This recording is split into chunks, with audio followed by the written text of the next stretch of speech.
Una jueza federal descubrió una notificación legal contra su hija de 12 años por nadar en su propia alberca.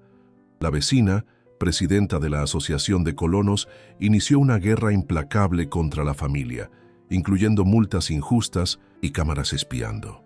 Cuando la verdad salió a la luz, se reveló una venganza de 15 años.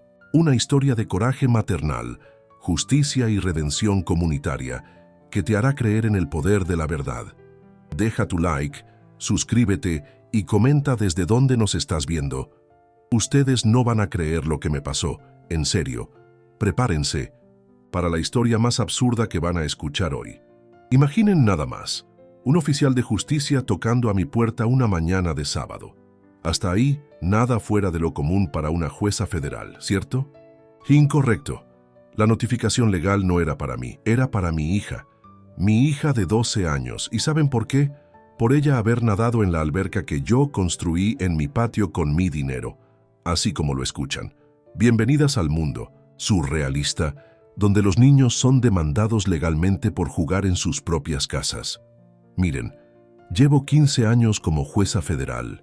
Mi trabajo es interpretar leyes, analizar procesos complejos, decidir el destino de personas. Conozco la Constitución de cabo a rabo, pero nada me preparó para la guerra que mi vecina declaró contra mi familia ese verano infernal. Antes de continuar, necesito que entiendan una cosa. Soy madre soltera.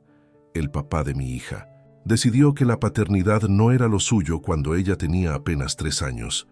Me voy por cigarros. Se convirtió en voy a reconstruir mi vida a 3 estados de distancia. Desde entonces, hemos sido solo mi pequeña Sofía y yo contra el mundo. Ahorré durante años para cumplir su sueño. Tener una alberca en nuestro patio. Nada extravagante, ¿saben? Una alberca decente para que una niña pudiera ser niña durante los veranos abrasadores de esta ciudad. Después de todos los trámites legales, y créanme, como jueza, seguí cada reglamentación al pie de la letra, finalmente construimos nuestra alberca hace 6 meses. La felicidad de Sofía, impagable. Sus ojitos brillando mientras se sumergía por primera vez en ese rectángulo azul que representaba años de ahorro y planificación. Por algunas semanas, todo fue perfecto. Y entonces conocí el verdadero significado de la palabra infierno. Y el infierno, queridas mías, tenía nombre y apellido. Doña Carmen López, mi vecina de al lado y desafortunadamente presidenta de la Asociación de Colonos. Imaginen a una mujer de 60 y tantos años, cabello impecablemente teñido, de un rubio artificial, siempre con tacones incluso para ir por el periódico, y con esa postura como si se hubiera tragado un palo de escoba. Carmen vivía como si todo el fraccionamiento fuera su reino particular, y ella, la reina absoluta. Desde el primer día, cuando los albañiles llegaron para empezar la obra, ella ya apareció en mi portón con un portapapeles en la mano y esa sonrisita que no le llegaba a los ojos. Buenos días, doctora Elena.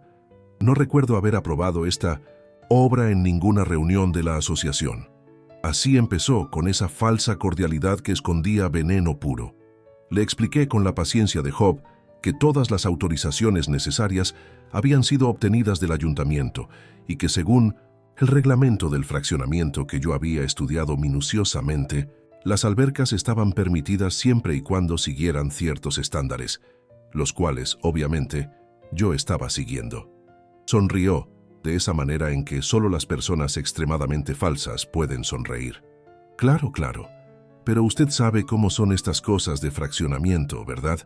Siempre hay matices que solo quienes hemos estado en la administración por años conocemos.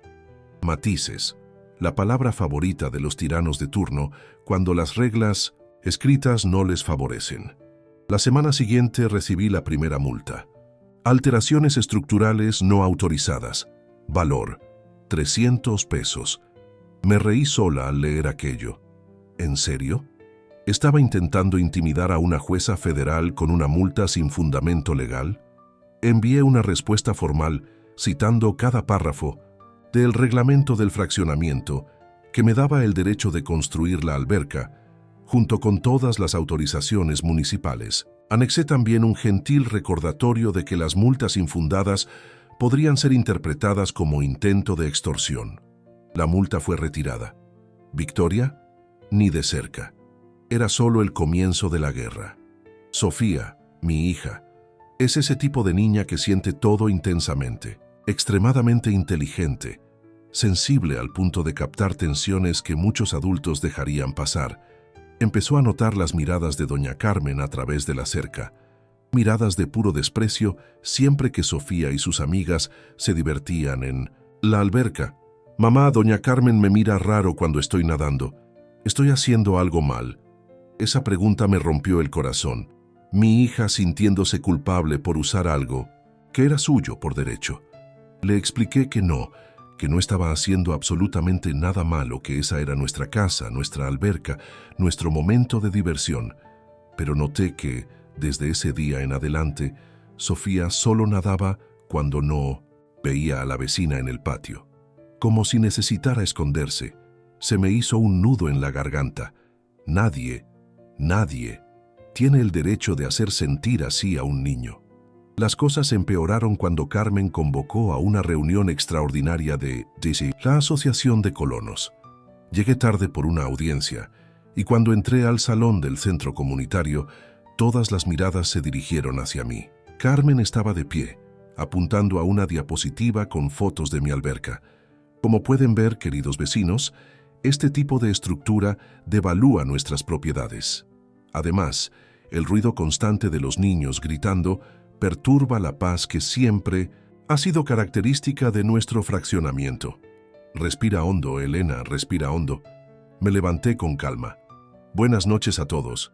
Les pido disculpas por el retraso, estaba en una audiencia. Hice hincapié en la palabra audiencia. Pequeños recordatorios de quién era nunca venían mal. Quisiera aclarar algunos puntos. Primero, estudios inmobiliarios muestran que amenidades como las albercas generalmente aumentan el valor de las propiedades vecinas, no lo contrario. Segundo, el reglamento del fraccionamiento permite el uso recreativo de las propiedades entre las 8 a.m. y las 10 p.m., sin restricciones en cuanto a los tipos de sonidos, siempre y cuando estén dentro de los límites de decibeles establecidos por la ley municipal. Tercero, no recuerdo haber visto en la orden del día de esta reunión una discusión específica sobre mi propiedad, lo que me hace cuestionar si este punto fue adecuadamente incluido siguiendo los procedimientos previstos en nuestros estatutos. El silencio que siguió fue delicioso. Algunos vecinos escondían sonrisas, otros miraban hacia abajo avergonzados. Carmen, sin embargo, no se dio por vencida. Precisamente por eso, doctora Helena, estamos proponiendo una modificación al reglamento, específicamente sobre estructuras acuáticas y sus impactos en la comunidad. Fue entonces que descubrí que ella había manipulado la votación. Convocó deliberadamente la reunión para una hora en la que sabía que yo estaría en audiencia y llenó la sala con sus aliados. Estaba intentando cambiar las reglas del juego a mitad del partido. Interesante esa propuesta, doña Carmen.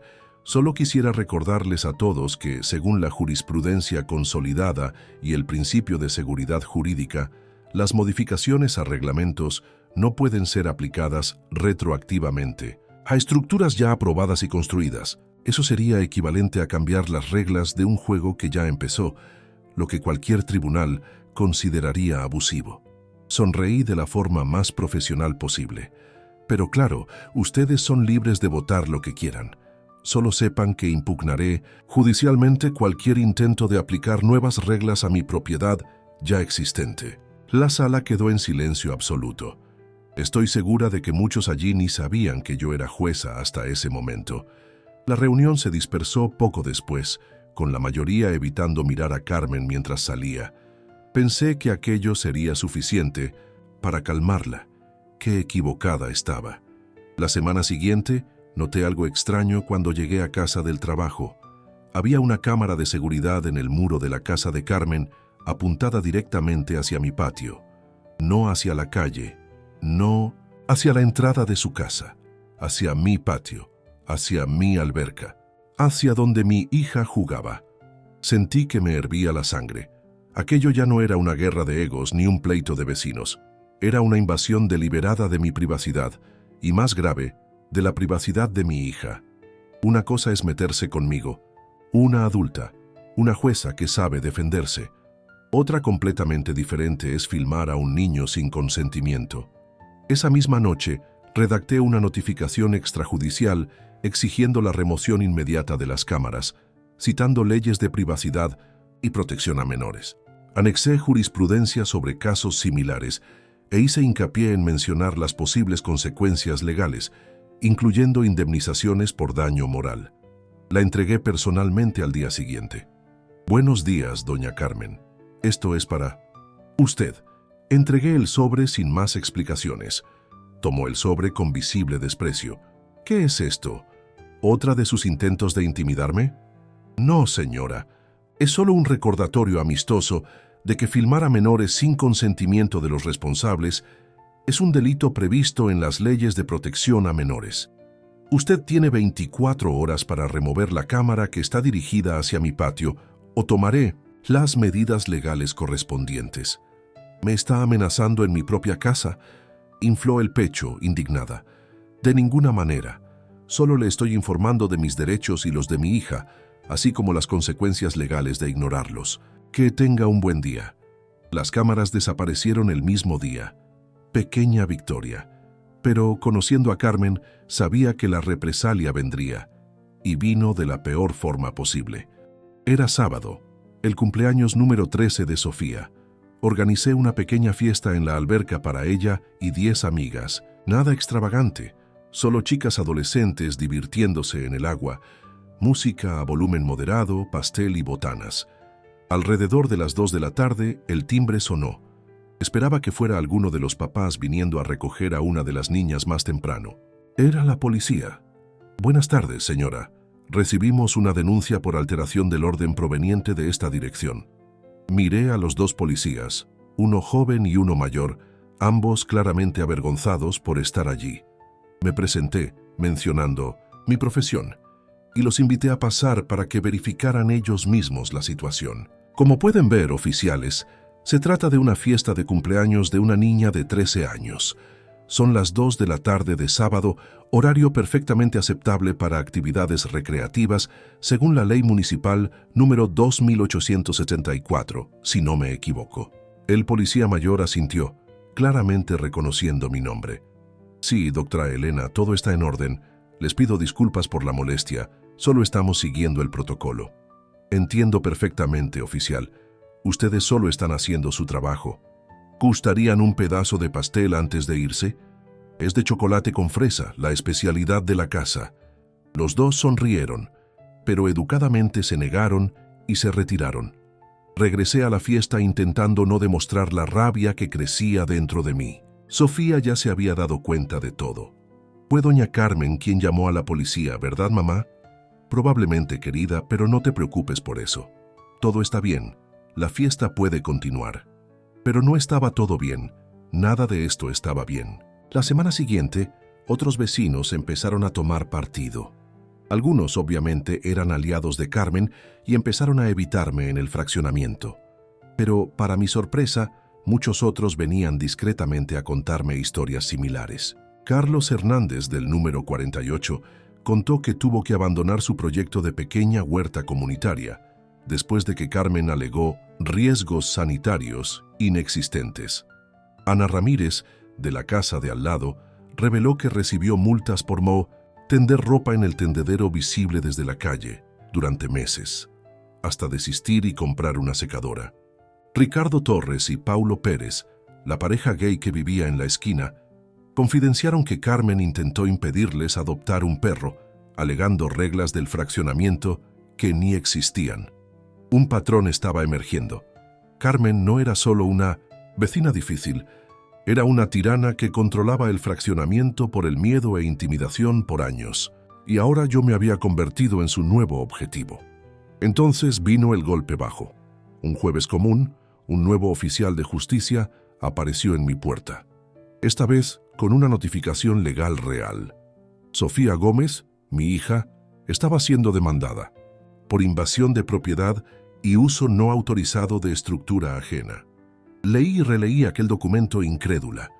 Según la petición inicial, firmada por un abogado contratado por Carmen, parte de mi alberca supuestamente invadía algunos centímetros del terreno de ella y, por lo tanto, cada vez que Sofía nadaba, estaba invadiendo propiedad ajena. Además, alegaba que el uso de la alberca violaba el derecho a la tranquilidad y devaluaba su inmueble. Como madre, quedé devastada. Como jueza, me puse furiosa.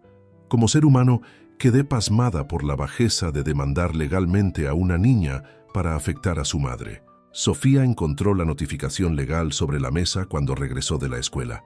Yo aún no había tenido el valor de contarle. «Mamá, ¿qué es esto? ¿Por qué está mi nombre aquí? ¿Hice algo mal?» Intenté explicarle de la forma más suave posible, pero ¿cómo explicar algo tan absurdo a una adolescente? Sofía lloró por horas. Empezó a tener pesadillas, soñando que sería arrestada por nadar en su propia alberca. Dejó de invitar amigas a casa. Su rendimiento escolar, siempre ejemplar, empezó a bajar. Mi niña brillante, confiada y feliz, se estaba transformando en una adolescente ansiosa y temerosa. Todo por culpa de una vecina amargada con sed de poder. Algo dentro de mí cambió ese día. Aquello ya no era sobre una alberca, sobre ruido, sobre reglas del fraccionamiento. Era sobre una mujer adulta deliberadamente traumatizando a una niña para satisfacer algún tipo oscuro de vendetta personal. Contraté al mejor abogado especializado en derecho civil que conocía. No podía representar a mi propia hija, obviamente, y empezamos a preparar nuestra defensa. Mientras tanto, contraté también a un agrimensor para verificar nuevamente los límites exactos del terreno. Como sospechaba, la alberca estaba enteramente dentro de mi propiedad, con un margen de seguridad de casi 1 metro del límite. Pero aún había un misterio. ¿Por qué esa persecución? ¿Qué había hecho yo para despertar tanto odio en Carmen? No recordaba haber tenido ningún conflicto significativo con ella antes de la alberca. Algo no cuadraba. La respuesta vino de la forma más inesperada. Durante una parrillada de la Asociación de Colonos, sí, yo aún participaba en esos eventos, nunca fui de intimidarme fácilmente. Jorge Sánchez, un señor de unos 70 años que vivía en el fraccionamiento desde su fundación, vino a hablar conmigo después de unas cervezas. «Sabe, doctora Elena, siempre me pareció extraña la forma en que Carmen se metió con usted desde el primer día. No es su estilo atacar de frente. Generalmente observa, planea y solo entonces ataca. También me pareció extraño, señor Jorge Sánchez.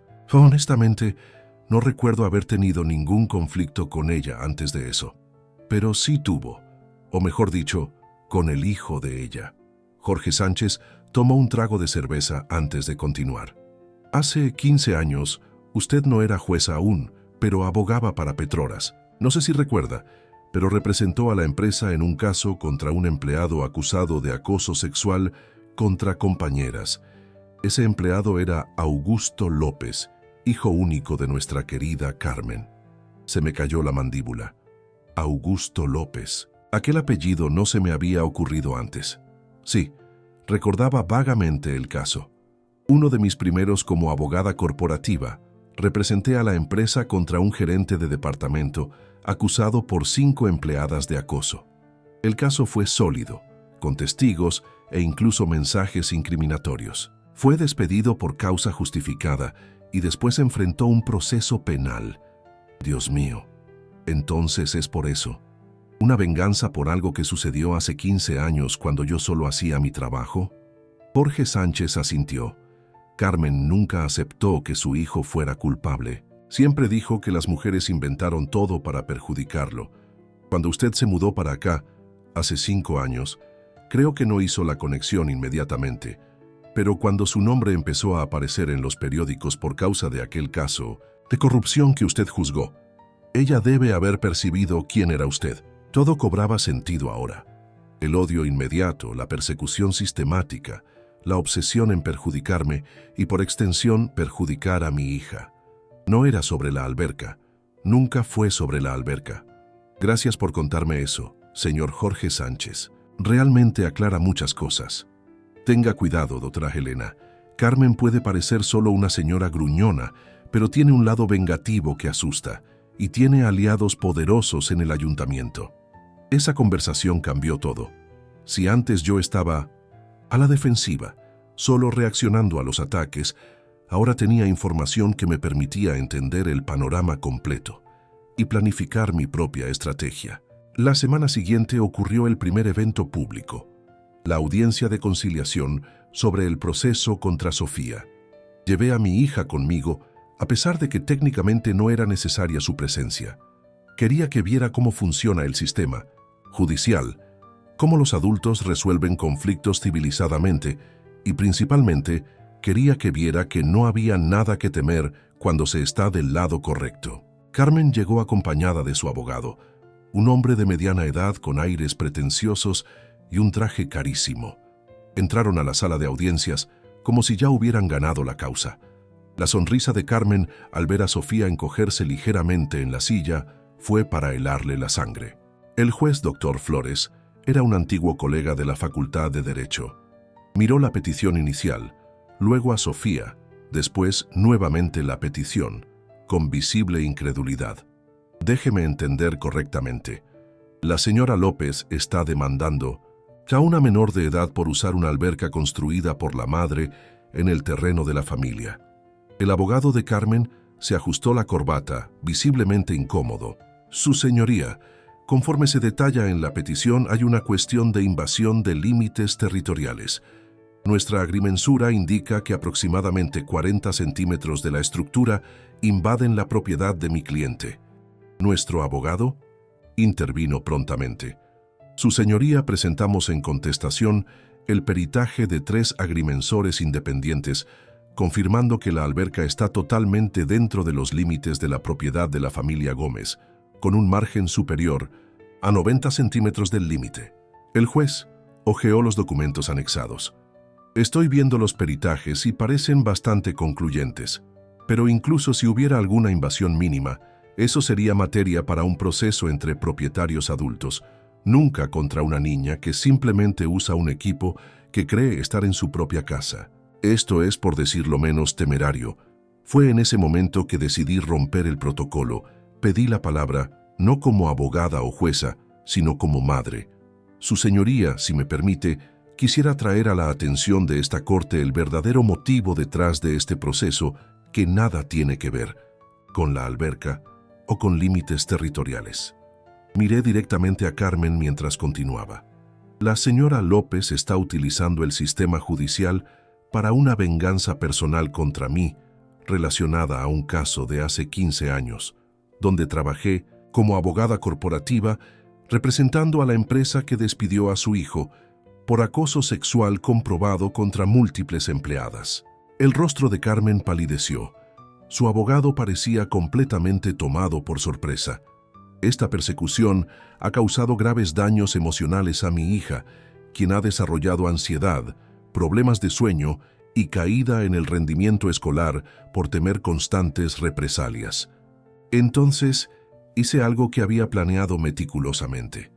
Reproduje grabaciones de interacciones con Carmen que había recopilado en los últimos meses, todas legales, hechas en espacios públicos o con conocimiento de terceros. Carmen, durante una reunión de la asociación, diciéndole a otro colono, esa jueza creída va a aprender que no se mete uno con la familia López. Carmen, en el estacionamiento del fraccionamiento, amenazándome, su hija va a aprender que las acciones tienen consecuencias, así como usted aprendió con mi hijo. Carmen, en la parrillada de la asociación, días antes, esa niña es una salvaje maleducada, igualita a la madre. Voy a encargarme de que todos sepan qué clase de gente son ustedes. El silencio en la sala era ensordecedor. El abogado de Carmen parecía querer esconderse debajo de la mesa. El juez Flores miraba a Carmen con una expresión que mezclaba asombro y desprecio. Señora López, ¿usted está consciente de que demandó a una niña como forma de venganza personal contra la madre? ¿Y que eso puede configurar litigio de mala fe, abuso del derecho de acción e incluso daño moral contra una menor de edad? Carmen empezó a tartamudear alguna explicación, pero el juez la interrumpió. No estoy interesado en sus justificaciones. Este caso está archivado. Y usted tiene suerte de que yo no esté ordenando su prisión preventiva por coacción de testigo e intento de intimidación. Doctora Elena, le sugiero encarecidamente que usted considere presentar una denuncia penal contra la señora López, además de un proceso por daño moral en nombre de su hija. Sofía, a mi lado, respiró aliviada por primera vez en meses. Salimos del tribunal con la cabeza en alto, mientras Carmen y su abogado permanecían sentados, en shock. Esa victoria fue solo el comienzo. En las semanas siguientes, otros colonos, animados por el resultado de la audiencia, empezaron a manifestarse contra Carmen. Descubrimos que ella había falsificado documentos de la asociación para desviar fondos de mantenimiento para su propio beneficio. Las famosas reparaciones en el techo del centro comunitario, que costaron 30,000 pesos. Nunca sucedieron. Las mejoras en el sistema de seguridad de 45,000 pesos. Se redujeron a 2 cámaras baratas instaladas en la entrada. Con ayuda de otros colonos insatisfechos, reunimos pruebas suficientes para convocar una asamblea extraordinaria de la asociación. Carmen intentó impedir la reunión de todas las formas posibles, pero ya era demasiado tarde. La marea había cambiado contra ella. El día de la asamblea, el centro comunitario estaba lleno. Todos los colonos asistieron, algunos que ni conocía. Personalmente, cuando subí al pequeño escenario para presentar las evidencias, el silencio fue absoluto. Buenas noches a todos. No estoy aquí como jueza federal, sino como colona de este fraccionamiento, como madre y como alguien que cree que nuestra comunidad merece ser administrada con honestidad y respeto mutuo. Durante la hora siguiente, presenté metódicamente todas las pruebas recopiladas, los desvíos financieros, las intimidaciones sistemáticas contra colonos que osaban discrepar, las multas arbitrarias, las reglas inventadas que nunca habían sido votadas, las cámaras instaladas secretamente en áreas comunes para vigilar a colonos problemáticos, y finalmente, la campaña de persecución personal contra mi familia. Conforme hablaba, otros colonos empezaron a levantar las manos, queriendo compartir sus propias historias. Fue como si una represa se hubiera roto. Años de miedo y sumisión dando lugar a la indignación colectiva. Carmen, sentada en la primera fila, mantenía una expresión pétrea. Cuando intentó interrumpir, fue silenciada por gritos de «déjenla hablar», provenientes de todos lados. Al final de la exposición, la votación fue unánime. Carmen fue destituida de la presidencia de la asociación, algo inédito en los 25 años de historia del fraccionamiento. Un consejo temporal fue elegido, compuesto por 3 colonos incluyéndome a mí, para reorganizar la administración y preparar nuevas elecciones en 60 días. Cuando la reunión terminó, Carmen salió sin mirar a nadie. Su máscara de ciudadana ejemplar había caído definitivamente. En los días siguientes, el fraccionamiento respiró aliviado. Era como si se hubiera quitado un peso de encima de todos. Los niños volvieron a jugar en los jardines sin miedo a reprimendas. Los vecinos volvieron a saludarse en las calles. Pequeñas convivencias espontáneas empezaron a suceder los fines de semana. Una semana. Después, un letrero de «Se vende» apareció en el jardín de la casa de Carmen. Raramente era vista, y cuando salía, evitaba mirar a cualquier vecino. La venganza que alimentó por 15 años se había vuelto contra ella misma. Sofía tardó en recuperar la confianza. En las primeras semanas, incluso después de la destitución de Carmen, aún miraba aprehensiva por la ventana antes de ir a la alberca. Poco a poco, sin embargo, volvió a ser la niña alegre y despreocupada que siempre fue. Y, para mi sorpresa, desarrolló un interés genuino por el derecho. «Mamá, quiero ser como tú cuando sea grande», me dijo una noche mientras estábamos sentadas a la orilla de la alberca. No solo jueza, sino alguien que usa el conocimiento de las leyes para proteger a quien lo necesita.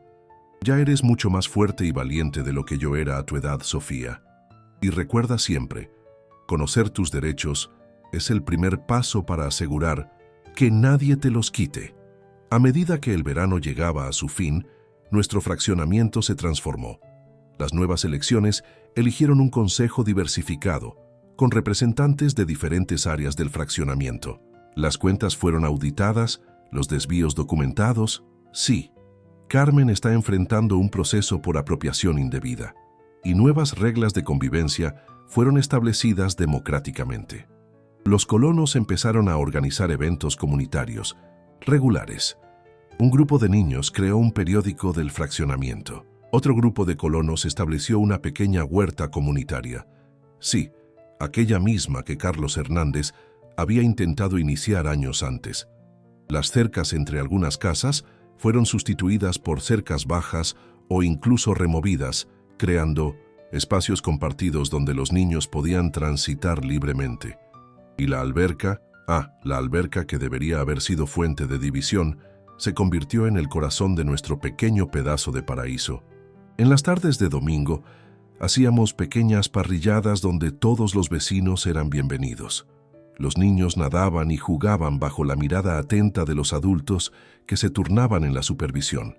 Adultos mayores que antes vivían aislados encontraron un espacio para socializar e incluso entrar al agua de vez en cuando. En cuanto a Carmen, supe que se mudó a un apartamento en el centro de la ciudad. Su hijo Augusto López, por lo que supe, nunca más consiguió empleo estable después del escándalo de acoso de hace 15 años. No siento satisfacción por eso. La justicia no se confunde con la venganza, pero tampoco puedo dejar de pensar que nuestras elecciones siempre nos definen, más temprano o más tarde. En uno de esos domingos de alberca, mientras observaba a Sofía jugando con sus amigos en el agua, Jorge Sánchez, el señor que me reveló la verdad sobre Carmen, se sentó a mi lado. ¿Quién lo diría, Dora Helena, que una simple alberca causaría tanta revuelta, eh?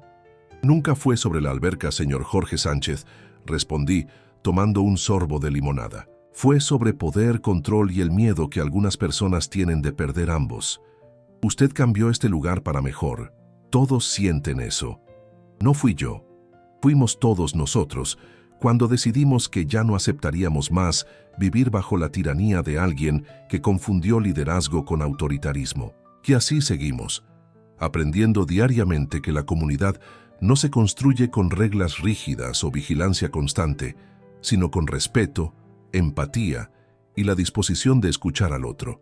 La alberca que casi destruyó a mi familia terminó uniendo ya todo un fraccionamiento. A veces, cuando estoy sola a la orilla de la alberca, observando el reflejo de las estrellas en el agua, pienso en cómo la vida da vueltas. Cómo una decisión aparentemente simple, construir una alberca, desencadenó eventos que transformaron tantas vidas, incluyendo la mía y la de Sofía. Aprendí que incluso conociendo todas las leyes, nada sustituye el coraje de una madre, protegiendo a su hija. Aprendí que los sistemas opresivos solo funcionan mientras las personas lo permiten, por miedo o comodidad.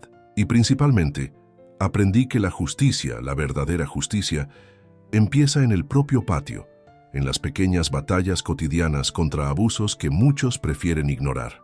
Sofía hoy tiene 14 años. Recientemente, para un trabajo de la escuela, sobre héroes de lo cotidiano, escribió sobre mí. No sobre la jueza federal que juzga casos importantes, sino sobre la madre que enfrentó a una vecina tiránica para defender el derecho de su hija de simplemente ser niña. Confieso que lloré leyendo aquel trabajo. La casa de Carmen fue vendida a una joven pareja con gemelos de 5 años. En las primeras semanas parecían recelosos, casi demasiado tímidos. Descubrí después que el agente inmobiliario, conociendo la historia reciente del fraccionamiento, les había advertido sobre la vecina jueza federal que destruyó a la antigua presidenta de la asociación. Tuve que reír. ¿Cómo se transforman las historias de Mustizin boca en boca? Hice hincapié en ir personalmente a darles la bienvenida, llevando un pastel de chocolate, el famoso, especialidad de la casa. Les expliqué brevemente lo que había sucedido, sin entrar en detalles sórdidos. Invité a los niños a nadar en nuestra alberca siempre que quisieran. El alivio en el rostro de los nuevos vecinos fue visible. En pocos días ya estaban integrados a la nueva dinámica del fraccionamiento. La semana pasada, durante una reunión rutinaria de la asociación, ahora mucho más relajadas y productivas, alguien sugirió construir una alberca comunitaria. La idea fue recibida con entusiasmo. Estamos discutiendo ubicaciones y presupuestos. Irónicamente, mi alberca particular, que tanta confusión causó, puede haber inspirado una amenidad colectiva que beneficiará a todos. Las estaciones pasan, las personas cambian, algunas se van, otras llegan. Pero algo fundamental cambió en este pequeño pedazo de mundo que llamamos hogar. Aprendimos de la manera más difícil que una comunidad es más fuerte cuando se mantiene unida contra la tiranía, ya sea grande o pequeña. Y en cuanto a mí, sigo siendo la misma Elena Gómez de siempre, jueza, madre, ahora también miembro activo de mi comunidad. Aún me despierto algunas mañanas con casos complejos en la cabeza, aún me preocupo por el futuro de Sofía, aún tengo días buenos y días malos. Pero ahora, cuando miro por la ventana de la cocina y veo la alberca brillando bajo el sol, ya no pienso en la batalla que representó, pienso en la victoria. No solo la mía, sino la de todos los que aprendieron que la justicia y la comunidad van de la mano, y que ambas empiezan en el propio patio. Y si usted se está preguntando si el proceso contra Sofía tuvo alguna consecuencia jurídica para Carmen, la respuesta es sí. Después del archivo del caso, presentamos una demanda por daño moral contra ella, por litigio de mala fe y por el evidente abuso del derecho de acción al demandar a una menor de edad como forma de venganza personal. El caso está en curso, y aunque yo esté impedida de juzgarlo por razones obvias, mis colegas de la magistratura han sido bastante claros sobre la seriedad con la que encaran el asunto. Pero sinceramente, la mayor victoria no vendrá de ningún tribunal. Ya sucedió aquí en nuestro fraccionamiento, cuando una comunidad entera decidió que ya no sería controlada por el miedo. Cuando los vecinos volvieron a mirarse a los ojos, a preocuparse unos de por otros, a construir algo juntos. Y todo eso por culpa de una alberca. Una simple alberca azul, construida con ahorro y planificación para que una niña pudiera simplemente ser niña durante los veranos abrasadores de esta ciudad. A veces, las revoluciones más grandes empiezan de las formas más improbables, ¿verdad? Entonces, si usted ya enfrentó a un tirano de fraccionamiento, a un vecino imposible o cualquier forma de abuso de poder, recuerde, no está sola. Y muchas veces, la solución no es callarse o mudarse, es mantenerse firme, conocer sus derechos y encontrar aliados donde menos lo espera. Porque la justicia, la verdadera justicia, empieza siempre en el propio patio.